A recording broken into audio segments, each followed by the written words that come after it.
Hello students, beta now we are going to start our unit 9th. Unit 9th is semiconductors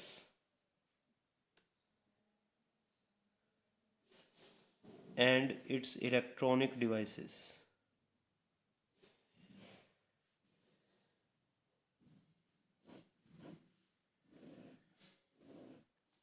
Okay, so materials, as it is, we know that materials generally can be divided into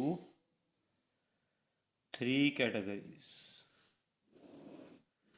materials ਨੂੰ ਅਸੀਂ generally 3 categories 'ਚ divide ਕਰਦੇ ਹਾਂ। ਇੱਕ ਹੁੰਦੇ ਨੇ conductor, ਹੈ ਨਾ ਬੇਟਾ, ਓਕੇ। ਇੱਕ ਹੁੰਦੇ ਨੇ ਇਨਸੂਲੇਟਰਸ, ਇੱਕ ਹੁੰਦੇ ਨੇ ਸੈਮੀ ਕੰਡਕਟਰਸ।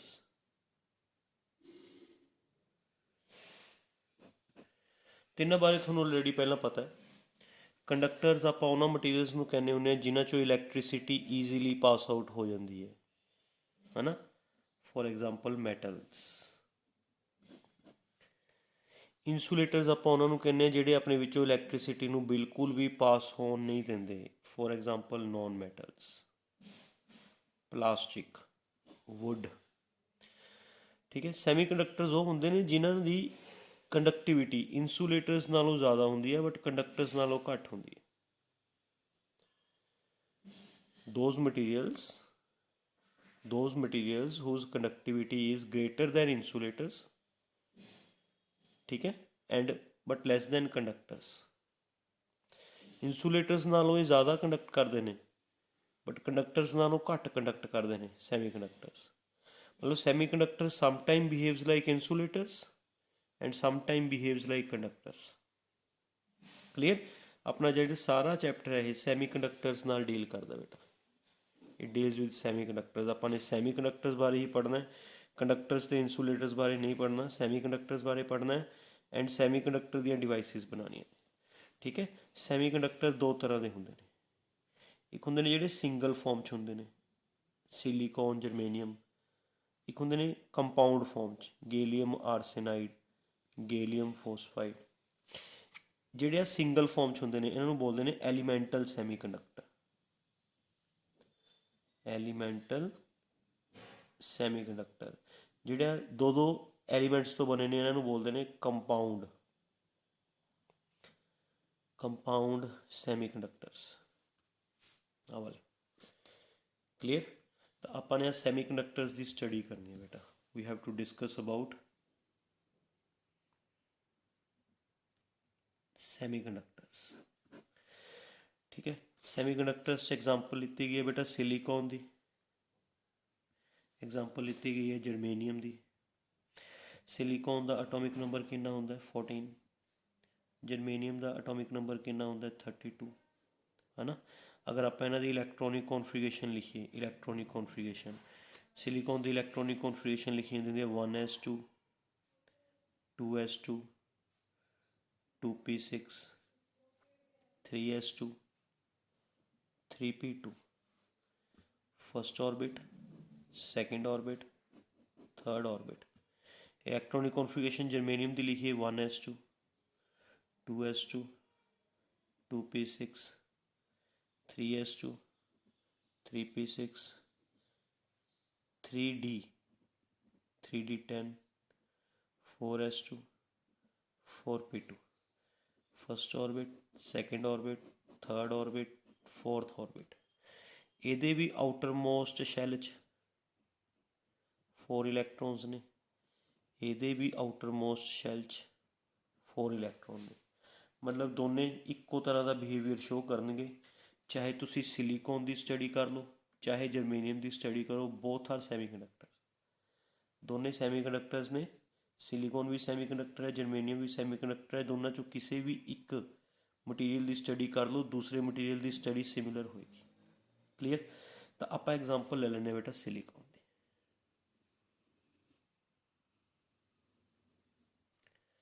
ਠੀਕ ਹੈ। ਇਸ ਦਾ ਅਗਰ ਮੈਂ ਐਟਮ ਬਣਾਵਾਂ, ਐਟਮ ਸਿਲੀਕੌਨ ਦਾ। This is nucleus, first orbit, second orbit, third orbit. First orbit contains 2 electrons. Second orbit contains 2 plus 6, 8 electrons. 1, 2, 3, 4, 5, 6, 7, 8. ठीक है, clear? Clear? Third orbit contains 4 electrons. First orbit, second orbit, third orbit. ਐਵੇਂ ਇੱਕ atom ਹੋਰ ਬਣਾ ਲੈਂਦੇ। Okay, first orbit,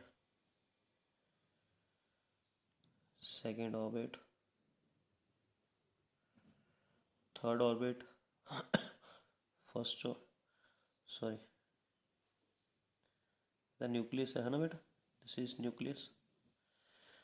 first orbit ਦੇ ਵਿੱਚ 2 atoms, second orbit ਦੇ ਵਿੱਚ 8 electrons, third orbit ਦੇ ਵਿੱਚ 4 electrons. First atom, second atom, ਦੋਨਾਂ ਐਟਮਸ ਦੇ between, this is interatomic spacing, interatomic spacing. ਠੀਕ ਹੈ, ਆਊਟਰ ਮੋਸਟ ਜਿਹੜਾ ਸ਼ੈਲ ਹੁੰਦਾ that is known as valence shell, ਜਿਵੇਂ ਇਹਦਾ ਆਹ ਵਾਲਾ ਵੇਲੈਂਸ ਸ਼ੈਲ, ਜਿਹਦੇ ਵਿੱਚ ਕਿੰਨੇ ਇਲੈਕਟਰੋਨਸ ਹਨ? 4 ਇਲੈਕਟਰੋਨਸ। ਇਹਨਾਂ ਇਲੈਕਟਰੋਨਸ ਨੂੰ ਬੋਲਿਆ ਜਾਂਦਾ ਹੁੰਦਾ ਵੇਲੈਂਸ ਇਲੈਕਟਰੋਨਸ, ਵੇਲੈਂਸ ਇਲੈਕਟਰੋਨਸ। ਪਤਾ ਨਾ ਤੁਹਾਨੂੰ ਇਹ ਸਾਰੀਆਂ ਚੀਜ਼ਾਂ, ਹੈ ਨਾ, ਵੀ ਵੇਲੈਂਸ ਸ਼ੈਲ ਕੀ ਹੁੰਦਾ, ਵੇਲੈਂਸ ਇਲੈਕਟਰੋਨਸ ਕੀ ਹੁੰਦੇ ਨੇ। ਓਕੇ, ਹੁਣ ਸੁਣੋ, ਜਿਹੜੇ ਆ ਇਨਰ ਔਰਬਿਟਸ ਨੇ, ਫਸਟ ਸ਼ੈਲ, ਅੱਛਾ ਸ਼ੈਲ ਕਹਿੰਦੇ ਹੁੰਦੇ ਨੇ ਔਰਬਿਟ ਨੂੰ, like K shell, L shell, M shell, ਹੈ ਨਾ। First orbit K shell, second orbit L shell, third orbit M shell. ਜਿਹੜੇ ਐਸ ਪੀ ਡੀ ਐਫ ਹੁੰਦੇ ਨੇ, ਐਸ ਪੀ ਡੀ ਐਫ, ਇਹ ਹੁੰਦੇ ਨੇ subshells. these are sub shells, SPDF ਤੁਹਾਨੂੰ chemistry 'ਚ ਪਹਿਲਾਂ ਪੜ੍ਹਿਆ ਹੋਇਆ ਨਾ ਬੇਟਾ ਸਾਰਾ ਕੁਝ ਤੁਸੀਂ। ਓਕੇ, ਤੁਹਾਨੂੰ ਸ਼ੈਲਸ ਤਾਂ ਹੋ ਗਏ, K shell, L shell, M shell, ਮਤਲਬ ਔਰਬਿਟਸ। SPDF ਹੁੰਦੇ ਨੇ ਉਹਨਾਂ 'ਚ ਸਬ ਸ਼ੈਲਸ। ਓਕੇ, ਤਾਂ ਬੇਟਾ ਜਿਹੜੇ ਇਨਰ ਸ਼ੈਲਸ ਨੇ, ਕੇ ਸ਼ੈਲ, ਐਲ ਸ਼ੈਲ, ਹੈ ਨਾ, ਇਨਰ ਸ਼ੈਲਸ ਦੇ ਜਿਹੜੇ ਇਲੈਕਟਰੋਨਸ ਹੈ ਇਹ ਨਿਊਕਲੀਅਸ ਦੇ ਨੇੜੇ ਨੇ। Nucleus carries positive charge, electron carries negative charge, ਦੋਨਾਂ ਦੇ ਵਿੱਚ ਆਪਸ 'ਚ ਹੋਏਗੀ ਫੋਰਸ ਆਫ ਅਟਰੈਕਸ਼ਨ, ਹੈ ਨਾ। ਤਾਂ ਬਿਕੋਜ਼ ਇਨਰ ਔਰਬਿਟਸ, ਕਿਹੜੇ ਔਰਬਿਟ ਬੇਟਾ? First orbit, second orbit, first orbit and second orbit, K shell and L shell, ਇਹ ਦੋਨੇ ਸ਼ੈਲਸ ਨਿਊਕਲੀਅਸ ਦੇ ਕਲੋਜ਼ ਹੈ। ਨਿਊਕਲੀਅਸ ਦਾ ਇਹਨਾਂ ਉੱਪਰ ਇਨਫਲੂਐਂਸ ਸਟਰੋਂਗ ਹੈ ਨਾ, ਇਨਫਲੂਐਂਸ ਸਟਰੋਂਗ ਹੈ, ਇਸ ਕਰਕੇ ਇਹਨਾਂ ਦੀ ਐਨਰਜੀ 'ਤੇ ਕੋਈ ਫਰਕ ਨਹੀਂ ਪੈਂਦਾ। ਇੰਟਰ ਐਟੋਮਿਕ ਸਪੇਸਿੰਗ ਘਟਾਉਣ ਨਾਲ ਜਾਂ ਵਧਾਉਣ ਨਾਲ ਇਹਨਾਂ ਦੀ ਐਨਰਜੀ 'ਤੇ ਕੋਈ ਫਰਕ ਨਹੀਂ ਪੈਂਦਾ। ਕਿਉਂ? ਕਿਉਂਕਿ ਨਿਊਕਲੀਅਸ ਇਹਨਾਂ ਨੂੰ ਆਪਣੀ ਐਨਰਜੀ ਚੇਂਜ ਕਰਨ ਨਹੀਂ ਦਿੰਦਾ, ਕਿਉਂਕਿ ਇਹਨਾਂ ਉੱਪਰ ਨਿਊਕਲੀਅਸ ਦਾ ਇਨਫਲੂਐਂਸ ਸਟਰੋਂਗ ਹੈ। ਤਾਂ ਬੇਟਾ ਇਸ ਸ਼ੈਲ ਦੇ ਇਲੈਕਟਰੋਨਸ ਦੀ ਐਨਰਜੀ ਚੇਂਜ ਨਹੀਂ ਹੁੰਦੀ, ਇਸ ਸ਼ੈਲ ਦੇ ਇਲੈਕਟਰੋਨਸ ਦੀ ਐਨਰਜੀ ਚੇਂਜ ਨਹੀਂ ਹੁੰਦੀ, ਹੈ ਨਾ। ਜਿਹੜੇ ਇਨਰ ਸ਼ੈਲਸ ਹੈ ਨਾ, ਇਨਰ ਸ਼ੈਲਸ, ਹੈ ਨਾ, ਇਸ ਦੀ ਇਨਰ ਸ਼ੈਲਸ ਦੇ ਇਲੈਕਟਰੋਨਸ ਦੀ ਐਨਰਜੀ ਚੇਂਜ ਨਹੀਂ ਹੁੰਦੀ। ਇੰਟਰ ਐਟੋਮਿਕ ਸਪੇਸਿੰਗ ਚੇਂਜ ਹੋਣ ਨਾਲ 2 ਐਟਮਸ ਦੇ ਵਿੱਚ ਜਿਹੜਾ ਗੈਪ ਹੈ, 2 ਐਟਮਸ ਦੇ ਬਿਟਵੀਨ ਜੋ ਗੈਪ ਹੈ ਨਾ, ਉਹ 2 ਐਟਮਸ ਦੇ ਵਿੱਚ ਬਿਟਵੀਨ ਗੈਪ ਜੇ ਅਸੀਂ ਚੇਂਜ ਕਰਾਂਗੇ ਤਾਂ ਵੀ ਇਹਨਾਂ ਦੀ ਐਨਰਜੀ ਸੇਮ ਰਹੇਗੀ। ਇਨਰ ਸ਼ੈਲਸ ਦੀ ਐਨਰਜੀ ਸੇਮ ਰਹੇਗੀ। ਕਿਉਂ ਸੇਮ ਰਹੇਗੀ? ਕਾਰਨ ਮੈਂ ਤੁਹਾਨੂੰ ਦੱਸਦਾ ਕਿਉਂ ਸੇਮ ਰਹੇਗੀ। ਕਿਉਂਕਿ ਜਿਹੜੇ ਇਹਦੇ ਇਲੈਕਟਰੋਨਸ ਹੈ ਇਹ ਨਿਊਕਲੀਅਸ ਦੇ ਨੇੜੇ ਨੇ, ਨਿਊਕਲੀਅਸ ਦੇ ਨੇੜੇ ਹੋਣ ਕਰਕੇ ਨਿਊਕਲੀਅਸ ਦਾ ਇਹਨਾਂ ਉੱਪਰ ਇਨਫਲੂਐਂਸ ਸਟਰੋਂਗ ਹੁੰਦਾ, ਨਿਊਕਲੀਅਸ ਦਾ ਇਹਨਾਂ ਉੱਪਰ ਇਨਫਲੂਐਂਸ ਸਟਰੋਂਗ ਹੁੰਦਾ, ਫੋਰਸ ਆਫ ਅਟਰੈਕਸ਼ਨ ਜ਼ਿਆਦਾ ਹੁੰਦੀ ਹੈ, ਇਸ ਕਰਕੇ ਨਿਊਕਲੀਅਸ ਇਹਨਾਂ ਨੂੰ ਐਨਰਜੀ ਚੇਂਜ ਕਰਨ ਨਹੀਂ ਦਿੰਦਾ। ਨਾ ਇਹਦੀ ਐਨਰਜੀ ਚੇਂਜ ਹੁੰਦੀ ਹੈ, ਨਾ ਇਹਦੀ ਐਨਰਜੀ ਚੇਂਜ ਹੁੰਦੀ ਹੈ। ਕਲੀਅਰ? ਹਾਂ, ਪਰ ਜਿਹੜੇ ਆਊਟਰ ਮੋਸਟ ਇਲੈਕਟਰੋਨਸ ਹੈ, ਆਊਟਰ ਮੋਸਟ ਸ਼ੈਲ ਦੇ, ਜਿਹਨੂੰ ਤੁਸੀਂ ਕੀ ਬੋਲਦੇ ਹੋ? ਵੇਲੈਂਸ ਸ਼ੈਲ, ਜਿਹੜਾ ਵੇਲੈਂਸ ਇਲੈਕਟਰੋਨਸ ਹੈ, ਇੰਟਰ ਐਟੋਮਿਕ ਸਪੇਸਿੰਗ ਘਟਾਓਗੇ ਤਾਂ ਇਹ ਇਲੈਕਟਰੋਨਸ ਨੇੜੇ ਆਉਣਗੇ, ਇਲੈਕਟਰੋਨਸ ਨੇੜੇ ਆਉਣਗੇ, ਹੈ ਨਾ। ਨਿਊਕਲੀਅਸ ਦਾ ਇਹਨਾਂ ਇਲੈਕਟ੍ਰੋਨਸ ਤੇ ਇਨਫਲੂਐਂਸ ਵੀਕ ਹੁੰਦਾ। ਵਾਈ? ਕਿਉਂਕਿ ਇਹ ਨਿਊਕਲੀਅਸ ਤੋਂ ਦੂਰ ਹੁੰਦੇ ਨੇ। ਇਹ ਵਾਲੇ ਇਲੈਕਟ੍ਰੋਨਸ ਨਿਊਕਲੀਅਸ ਤੋਂ ਸਭ ਤੋਂ ਦੂਰ ਨੇ। ਵੇਲੈਂਸ ਸ਼ੈੱਲ ਦੇ ਇਲੈਕਟ੍ਰੋਨਸ ਨਿਊਕਲੀਅਸ ਤੋਂ ਸਭ ਤੋਂ ਦੂਰ ਨੇ, ਇਸ ਕਰਕੇ ਨਿਊਕਲੀਅਸ ਦਾ ਉਹਨਾਂ ਉੱਪਰ ਇਨਫਲੂਐਂਸ ਵੀਕ ਹੁੰਦਾ ਹੈ। ਨਿਊਕਲੀਅਸ ਦੀ ਇਹਨਾਂ ਉੱਪਰ ਫੋਰਸ ਆਫ ਅਟਰੈਕਸ਼ਨ ਵੀਕ ਹੁੰਦੀ ਹੈ। ਇਸ ਕਰਕੇ ਜਦੋਂ ਇਹ ਇਲੈਕਟ੍ਰੋਨਸ ਨੇੜੇ ਆਉਂਦੇ ਨੇ ਤਾਂ ਇਹ ਇੱਕ ਦੂਜੇ 'ਤੇ ਫੋਰਸ ਆਫ ਰਿਪਲਸ਼ਨ ਲਗਾ ਕੇ ਇੱਕ ਦੂਜੇ ਨਾਲ ਇੰਟਰੈਕਟ ਕਰਕੇ ਇੱਕ ਦੂਜੇ ਦੀ એનર્ਜੀ ਨੂੰ ਚੇਂਜ ਕਰਦੇ ਨੇ। ਜਿਵੇਂ ਜਿਵੇਂ ਇੰਟਰਐਟੋਮਿਕ ਸਪੇਸਿੰਗ ਘਟਾਈ ਜਾਓਗੇ, ਫੋਰਸ ਆਫ ਰਿਪਲਸ਼ਨ ਵਧੀ ਜਾਊਗੀ, ਇਹਨਾਂ ਦੀ એનર્ਜੀ ਚੇਂਜ ਹੋਈ ਜਾਏਗੀ। ਤਾਂ ਠੀਕ ਹੈ, ਇਹ ਬੇਸਿਕ ਜਿਹਾ ਕੰਸੈਪਟ ਮੈਂ ਤੁਹਾਨੂੰ ਸਮਝਾਇਆ। ਬੇਸਿਕ ਕੰਸੈਪਟ ਵੀ ਇਨਰ ਸ਼ੈਲਸ ਦੀ એનર્ਜੀ 'ਤੇ ਕੋਈ ਫਰਕ ਨਹੀਂ ਪੈਂਦਾ ਇੰਟਰਐਟੋਮਿਕ ਸਪੇਸਿੰਗ ਘਟਾਉਣ ਨਾਲ। ਇਨਰ ਸ਼ੈਲਸ ਦੀ એનર્ਜੀ 'ਤੇ ਕੋਈ ਫਰਕ ਨਹੀਂ ਪੈਂਦਾ, ਬਟ ਜਿਹੜੇ ਆਊਟਰ ਮੋਸਟ ਸ਼ੈਲ ਦੇ ਇਲੈਕਟ੍ਰੋਨਸ ਨੇ, ਆਹ ਵਾਲੇ ਦੋ ਇਹਦੇ ਆਊਟਰ ਮੋਸਟ ਸ਼ੈਲ ਦੇ ਇਲੈਕਟ੍ਰੋਨਸ ਇੱਕ ਦੂਜੇ 'ਤੇ ਫੋਰਸ ਲਗਾਉਂਦੇ ਨੇ, ਫੋਰਸ ਲਗਾ ਕੇ ਇੱਕ ਦੂਜੇ ਦੀ એનર્ਜੀ ਨੂੰ ਚੇਂਜ ਕਰਦੇ ਨੇ। ਡਿਟੇਲ 'ਚ ਆਪਾਂ ਅੱਗੇ ਡਿਸਕਸ ਕਰਾਂਗੇ, ਠੀਕ ਹੈ। ਇੱਕ ਮੈਂ ਚੀਜ਼ ਤੁਹਾਨੂੰ ਦੱਸਣਾ ਚਾਹੁੰਦਾ, ਜਿਹੜਾ ਐਸ ਸਬ ਸ਼ੈਲ ਹੁੰਦਾ, ਇਸ 'ਚ ਕਿੰਨੇ ਇਲੈਕਟ੍ਰੋਨਸ ਫਿਲ ਕਰ ਸਕਦੇ ਹੋ ਤੁਸੀਂ? ਐਸ ਸਬ ਸ਼ੈਲ 'ਚ ਕਿੰਨੇ ਇਲੈਕਟ੍ਰੋਨਸ ਫਿਲ ਕਰ ਸਕਦੇ ਹੁੰਦੇ ਹੋ? 2।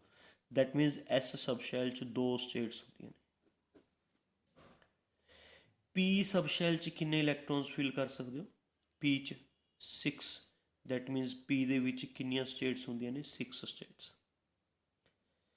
ਐਸ ਦੇ ਵਿੱਚ ਕਿੰਨੀਆਂ ਸਟੇਟਸ ਹੁੰਦੀਆਂ ਨੇ? 2 ਸਟੇਟਸ। ਪੀ ਦੇ ਵਿੱਚ ਕਿੰਨੀਆਂ ਸਟੇਟਸ ਹੁੰਦੀਆਂ ਨੇ? 6 ਸਟੇਟ। ਡੀ ਦੇ ਵਿੱਚ ਕਿੰਨੀਆਂ ਸਟੇਟਸ ਹੁੰਦੀਆਂ ਨੇ? 10 ਸਟੇਟਸ। ਪਤਾ ਹੀ ਹੋਏਗਾ ਤੁਹਾਨੂੰ, ਹੈ ਨਾ ਬੇਟਾ? ਇਹ ਪਤਾ ਹੈ ਨਾ? ਚਲੋ ਆਪਾਂ ਜ਼ਿਆਦਾ ਡਿਟੇਲ 'ਚ ਨਹੀਂ ਜਾਂਦੇ, ਆਪਾਂ ਐਸ ਐਂਡ ਪੀ 'ਤੇ ਕੰਸਨਟਰੇਟ ਕਰਦੇ, ਹੈ ਨਾ। ਕਿਸੇ ਵੀ ਸ਼ੈਲ ਦੇ ਐਸ ਔਰਬਿਟ 'ਚ, ਐਸ ਸਬ ਸ਼ੈਲ 'ਚ ਦੀਆਂ 2 ਸਟੇਟਸ ਹੁੰਦੀਆਂ ਨੇ, ਪੀ ਦੀਆਂ 6 ਸਟੇਟਸ ਹੁੰਦੀਆਂ ਨੇ, ਠੀਕ ਹੈ। ਅਗਰ ਆਪਾਂ ਸਿਲੀਕੋਨ ਦੀ ਗੱਲ ਕਰੀਏ, 3s ਦੀ ਐਸ ਸਬ ਸ਼ੈਲ ਦੀਆਂ 2 ਸਟੇਟਸ ਹੁੰਦੀਆਂ ਨੇ, 2 ਦੀਆਂ 2 ਫੀਲਡ ਨੇ, 2 ਦੀਆਂ 2 ਸਟੇਟਸ ਫੀਲਡ ਨੇ। ਐਫ ਸਟੈਂਡਸ ਫॉर ਫੀਲਡ, ਹੈ ਨਾ। 3p ਦੀਆਂ ਕਿੰਨੀਆਂ ਸਟੇਟਸ ਨੇ ਬੇਟਾ? 6 ਸਟੇਟਸ ਨੇ, ਜਿਸ 'ਚੋਂ 2 ਫੀਲਡ ਨੇ, 4 ਐਮਪਟੀ ਨੇ। ਤਾਂ 6 ਸਟੇਟ 'ਚੋਂ 2 ਫੀਲਡ, 4 ਐਮਪਟੀ, ਹੈ ਨਾ। ਯਾਦ ਰੱਖਿਓ, ਮੈਂ ਅੱਗੇ ਥਿਊਰੀ ਡਿਸਕਸ ਕਰ ਰਿਹਾ, ਉਸ 'ਚ ਕੰਮ ਆਊਗਾ ਸਾਰਾ ਕੁਝ। ਸਿਲੀਕੋਨ ਦੇ ਇੱਕ ਐਟਮ 'ਚ ਐਸ ਦੀਆਂ 3s ਦੀਆਂ 2 ਸਟੇਟਸ ਨੇ, 2 ਦੀਆਂ 2 ਫੀਲਡ ਨੇ। 3p ਦੀਆਂ 6 ਸਟੇਟਸ ਨੇ, 6 ਸਟੇਟਸ 'ਚੋਂ 2 'ਚ ਇਲੈਕਟ੍ਰੋਨਸ ਭਰੇ ਹੋਏ ਨੇ, 4 'ਚ ਐਮਪਟੀ ਨੇ। ਕਲੀਅਰ? ਹੁਣ ਆਪਾਂ ਜੋ ਮੈਂ ਤੁਹਾਨੂੰ ਅੱਗੇ ਡਿਸਕਸ ਕਰ ਰਿਹਾ ਬੇਟਾ, ਉਹਨੂੰ ਧਿਆਨ ਨਾਲ ਸਮਝਿਓ, ਉਹ ਇਸ ਚੈਪਟਰ ਦਾ ਬੇਸ ਹੈ। ਅਗਰ ਤੁਸੀਂ ਇਹ ਚੈਪਟਰ ਚੰਗੀ ਤਰ੍ਹਾਂ ਸਮਝਣਾ ਚਾਹੁੰਦੇ ਹੋ ਤਾਂ ਤੁਹਾਨੂੰ ਉਹ ਟੌਪਿਕ ਕੇਅਰਫੁਲੀ ਸਮਝਣਾ ਪਊਗਾ। ਇਹ ਸਾਰੀਆਂ ਚੀਜ਼ਾਂ ਮੈਂ ਉਸ ਟੌਪਿਕ 'ਚ ਯੂਜ਼ ਕਰੂੰਗਾ। That topic is band theory of solids. ਧਿਆਨ ਨਾਲ ਸਮਝਿਓ ਬੇਟਾ, ਬੈਂਡ ਥਿਊਰੀ ਆਫ ਸੋਲਿਡਸ।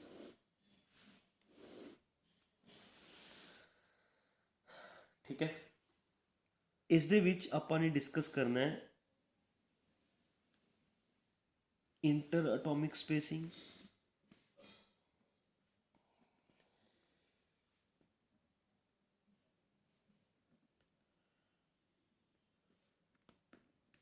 ਤੇ એનર્ਜੀ ਲੈਵਲਸ ਦੀ એનર્ਜੀ 'ਚ ਗ੍ਰਾਫ।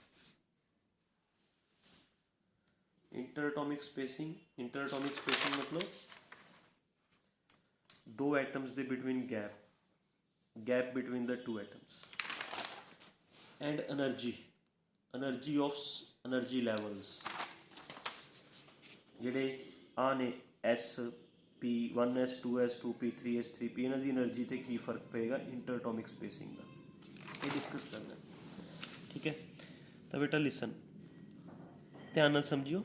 ਵੈਸੇ ਤਾਂ ਕੋਈ ਮੁਸ਼ਕਿਲ ਨਹੀਂ ਹੈਗਾ, ਬਟ ਫਿਰ ਵੀ ਕੇਅਰਫੁਲੀ ਸਮਝਿਓ।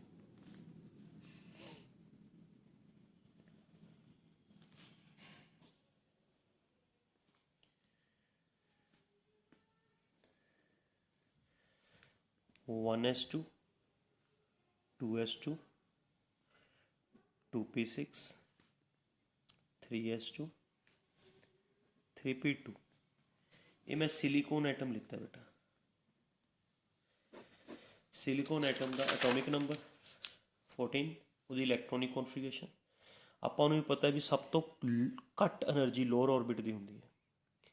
ਸਭ ਤੋਂ ਲੋ એનર્ਜੀ 1s ਦੀ ਹੁੰਦੀ ਹੈ, ਉਸ ਤੋਂ ਜ਼ਿਆਦਾ એનર્ਜੀ 2s ਦੀ, ਉਸ ਤੋਂ ਜ਼ਿਆਦਾ એનર્ਜੀ 2p ਦੀ, ਉਸ ਤੋਂ ਜ਼ਿਆਦਾ એનર્ਜੀ 3s ਦੀ, ਉਸ ਤੋਂ ਜ਼ਿਆਦਾ એનર્ਜੀ 3p ਦੀ।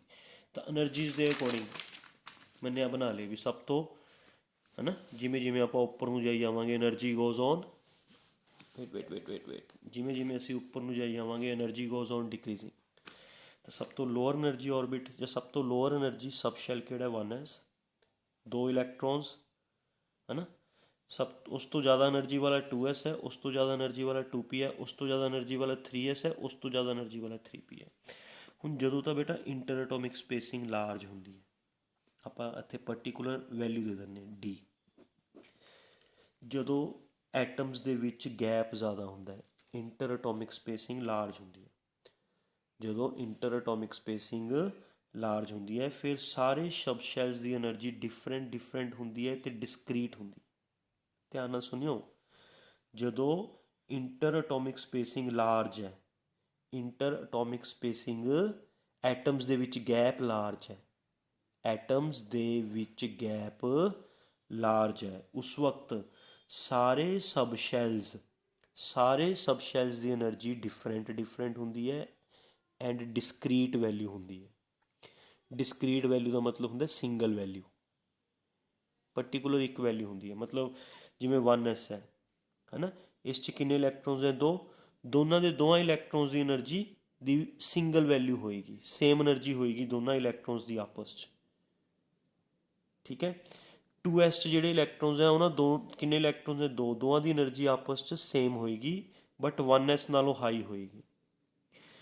2p 'ਚ ਕਿੰਨੇ ਇਲੈਕਟ੍ਰੋਨਸ ਹੈ? 6 ਇਲੈਕਟ੍ਰੋਨਸ ਹੈ। 6 ਦੇ 6 ਇਲੈਕਟ੍ਰੋਨਸ ਦੀ એનર્ਜੀ ਸਿੰਗਲ ਵੈਲਿਊ ਹੋਏਗੀ, ਸੇਮ ਵੈਲਿਊ ਹੋਏਗੀ ਬਟ 1s ਅਤੇ 2s ਨਾਲੋਂ ਹਾਈ ਹੋਏਗੀ। ਇੱਕ ਵੈਲਿਊ ਹੋਏਗੀ, ਬਹੁਤ ਸਾਰੀਆਂ ਵੈਲਿਊਜ਼ ਨਹੀਂ ਹੋਣਗੀਆਂ।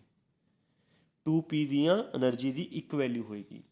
3s ਦੇ ਵਿੱਚ ਜਿਹੜੇ 2 ਇਲੈਕਟ੍ਰੋਨਸ ਹੈ ਇਹਨਾਂ ਦੀ એનર્ਜੀ ਦੀ ਸੇਮ ਵੈਲਿਊ ਹੋਏਗੀ।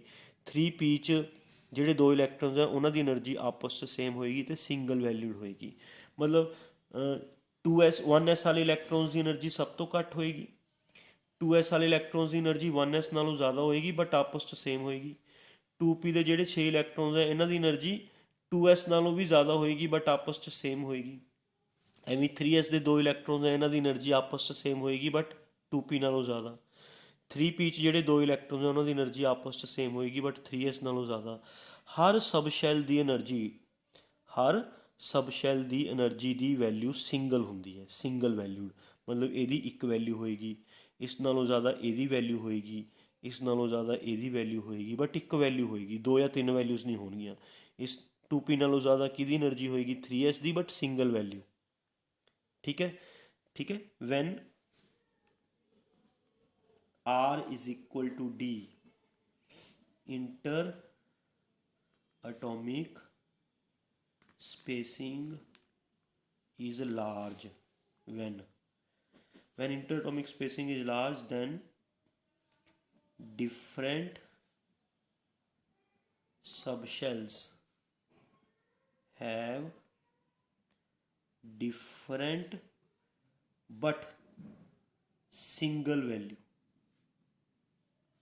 of energy। डिफरेंट एनर्जी होएगी but single value of energy होएगी, ठीक है। ਅਸੀਂ ਅਗਰ ਇੰਟਰ ਐਟੋਮਿਕ ਸਪੇਸਿੰਗ ਘਟਾਵਾਂਗੇ, ਡਿਕਰੀਜ਼ ਕਰਾਂਗੇ ਤਾਂ ਬੇਟਾ ਜਿਹੜੇ ਇਨਰ ਸਬ ਸ਼ੈਲ ਸੀ ਇਹਨਾਂ ਦੀ એનર્ਜੀ ਨੂੰ ਕੋਈ ਫਰਕ ਨਹੀਂ ਪੈਂਦਾ। ਇਨਰ ਸਬ ਸ਼ੈਲਸ ਦੀ એનર્ਜੀ ਨੂੰ ਕੋਈ ਫਰਕ ਨਹੀਂ ਪੈਂਦਾ। 1s 2s 2p 1s 2s 2p inner subshells ਦੀ એનર્ਜੀ ਨੂੰ ਕੋਈ ਫਰਕ ਨਹੀਂ ਪੈਂਦਾ। ਇੰਟਰ ਐਟੋਮਿਕ ਸਪੇਸਿੰਗ ਘਟਾਏਗਾ। ਇੰਟਰ ਐਟੋਮਿਕ ਸਪੇਸਿੰਗ ਡਿਕਰੀਜ਼ ਕਰਨ ਦਾ ਇਨਰ ਸਬ ਸ਼ੈਲਸ ਦੀ એનર્ਜੀ ਨੂੰ ਕੋਈ ਫਰਕ ਨਹੀਂ ਪੈਂਦਾ। ਕਿਉਂ ਨਹੀਂ ਫਰਕ ਪੈਂਦਾ? ਮੈਂ ਤੁਹਾਨੂੰ ਕਾਰਨ ਦੱਸਿਆ ਸੀਗਾ। Because inner sub shells nucleus ਦੇ ਸਟਰੋਂਗ ਇਨਫਲੂਐਂਸ ਨੇ, nucleus the force of attraction ਜ਼ਿਆਦਾ ਹੈ ਇਹਨਾਂ ਇਲੈਕਟ੍ਰੋਨਸ 'ਤੇ, ਇਸ ਕਰਕੇ ਨਿਊਕਲੀਅਸ ਇਹਨਾਂ ਇਲੈਕਟ੍ਰੋਨਸ ਨੂੰ ਆਪਣੀ એનર્ਜੀ ਚੇਂਜ ਕਰਨ ਨਹੀਂ ਦਿੰਦਾ। ठीक है। बट ਜਿਹੜਾ ਆਊਟਰ ਮੋਸਟ ਸਬ ਸ਼ੈਲ ਹੈ ਜਿਹਨੂੰ ਤੁਸੀਂ ਕੀ ਬੋਲਦੇ ਹੋ ਵੇਲੈਂਸ ਸ਼ੈਲ, ਵੇਲੈਂਸ ਸ਼ੈਲ ਦੇ ਇਲੈਕਟ੍ਰੋਨਸ ਨਿਊਕਲੀਅਸ ਤੋਂ ਦੂਰ ਨੇ, ਨਿਊਕਲੀਅਸ ਦੀ ਉਹਨਾਂ ਉੱਪਰ ਫੋਰਸ ਆਫ ਅਟਰੈਕਸ਼ਨ ਵੀਕ ਹੁੰਦੀ ਹੈ, ਨਿਊਕਲੀਅਸ ਦਾ ਇਹਨਾਂ ਉੱਪਰ ਇਨਫਲੂਐਂਸ ਵੀਕ ਹੁੰਦਾ ਹੈ, ਇਸ ਕਰਕੇ ਇੱਕ ਦੂਜੇ 'ਤੇ ਫੋਰਸ ਲਗਾ ਕੇ ਇਹ ਇੱਕ ਦੂਜੇ ਦੀ એનર્ਜੀ ਨੂੰ ਚੇਂਜ ਕਰਦੇ ਨੇ। ਕਿਹੜੇ? ਵੇਲੈਂਸ ਸ਼ੈਲ ਦੇ ਇਲੈਕਟ੍ਰੋਨਸ। ਠੀਕ ਹੈ। ਇਸ ਕਰਕੇ ਜਦੋਂ ਤੁਸੀਂ ਇੰਟਰਐਟੋਮਿਕ ਸਪੇਸਿੰਗ ਘਟਾਓਗੇ, ਜਦੋਂ ਤੁਸੀਂ ਇੰਟਰਐਟੋਮਿਕ ਸਪੇਸਿੰਗ ਘਟਾਓਗੇ, ਇੱਕ ਇੰਟਰਐਟੋਮਿਕ ਸਪੇਸਿੰਗ ਇਹੋ ਜਿਹੀ ਆ ਜਾਏਗੀ ਜਿਸ એનર્ਜੀ 'ਤੇ ਆ ਕੇ ਇਹ ਸਪਲਿਟ ਹੋਣਾ ਸ਼ੁਰੂ ਹੋ ਜਾਣਗੇ।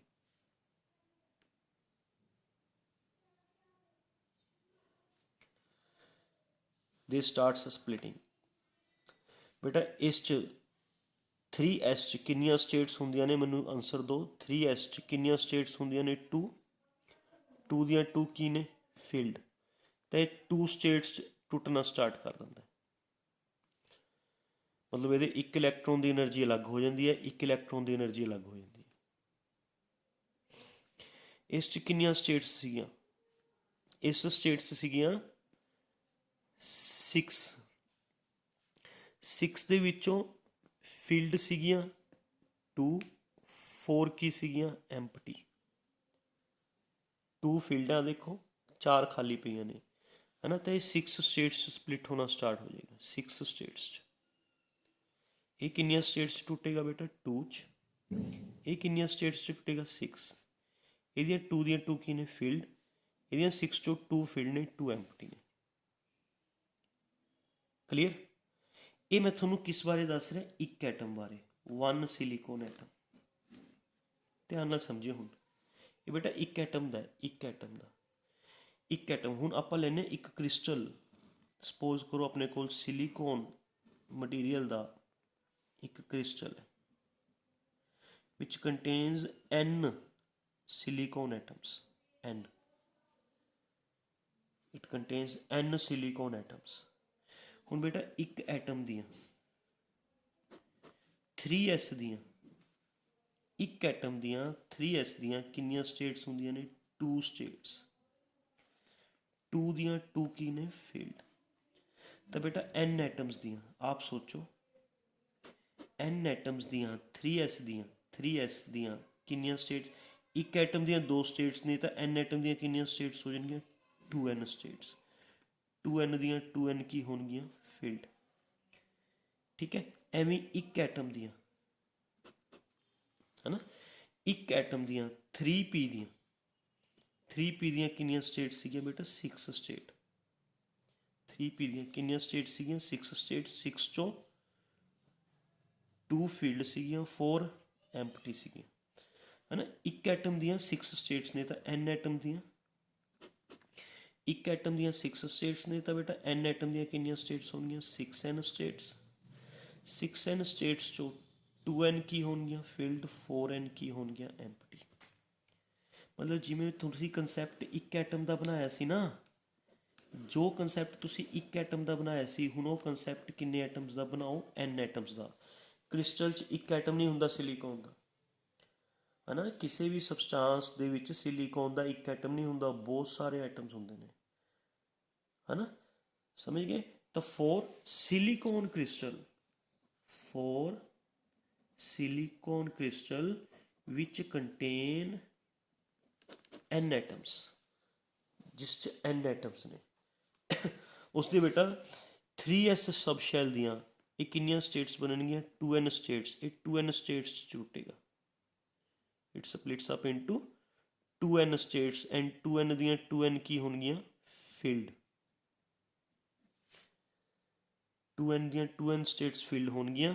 ਸਾਰੀਆਂ ਦੇ ਵਿੱਚ ਇਲੈਕਟ੍ਰੋਨਸ ਹੋਣਗੇ, ਐਵੇਂ ਸਾਰੀਆਂ ਸਟੇਟਸ ਇਲੈਕਟ੍ਰੋਨ ਹੋਣਗੇ। ਠੀਕ ਹੈ। 3p ਦੀਆਂ ਕਿੰਨੀਆਂ ਸਟੇਟਸ ਬਣਨਗੀਆਂ? 6n states. 6n states, 6n states 'ਚੋਂ 2n ਸਟੇਟਸ ਫੀਲਡ ਹੋਣਗੀਆਂ ਐਂਡ 4n ਸਟੇਟਸ ਐਮਪਟੀ ਹੋਣਗੀਆਂ। ਵਿਜ਼ੀਬਲ ਔਰ ਨੋਟ ਵਿਜ਼ੀਬਲ? 6n ਦੇ ਵਿੱਚੋਂ 2n ਸਟੇਟਸ ਫੀਲਡ ਹੋਣਗੀਆਂ, ਇਟਸ ਵਿਜ਼ੀਬਲ। 6n ਦੇ ਵਿੱਚੋਂ, wait a minute, wait a minute, wait a minute, wait a minute, wait a minute, visible बेटा, visible. 6n states चो 2n states field होंगे, 4n empty होंगे, तो ये 6n स्टेट्स टूटेगा बेटा। It splits up into 6n state जिस चो 2n स्टेट्स फिल्ड होंगे, 4n स्टेट्स एम्प्टी होंगे। समझ गए?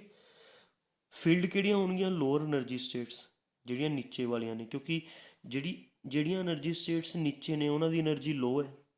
ਜਿੰਨੀਆਂ એનર્ਜੀ ਸਟੇਟਸ ਉੱਪਰ ਜਾਣਗੀਆਂ, ਉੱਪਰ ਨੂੰ એનર્ਜੀ ਗੋਜ਼ ਔਨ ਇਨਕਰੀਜ਼ਿੰਗ, ਹੈ ਨਾ। ਅਤੇ ਪੋਲੀਜ਼ ਐਕਸਕਲੂਜ਼ਨ ਪ੍ਰਿੰਸੀਪਲ ਦੇ ਵਿੱਚ ਤੁਸੀਂ ਪੜ੍ਹਿਆ ਹੋਇਆ ਬੇਟਾ, ਪੋਲੀਜ਼ ਐਕਸਕਲੂਜ਼ਨ ਪ੍ਰਿੰਸੀਪਲ ਦੇ ਵਿੱਚ ਵੀ ਸਭ ਤੋਂ ਪਹਿਲਾਂ ਲੋਅਰ એનર્ਜੀ ਸਟੇਟ ਫਿਲ ਹੁੰਦੀ ਹੈ, ਹਾਇਰ એનર્ਜੀ ਸਟੇਟ ਜਿਹੜੀ ਹੁੰਦੀ ਹੈ ਉਹ ਖਾਲੀ ਰਹਿੰਦੀ ਹੈ, ਹਾਇਰ એનર્ਜੀ ਸਟੇਟ ਬਾਅਦ 'ਚੋਂ ਫਿਲ ਹੁੰਦੀ ਹੈ।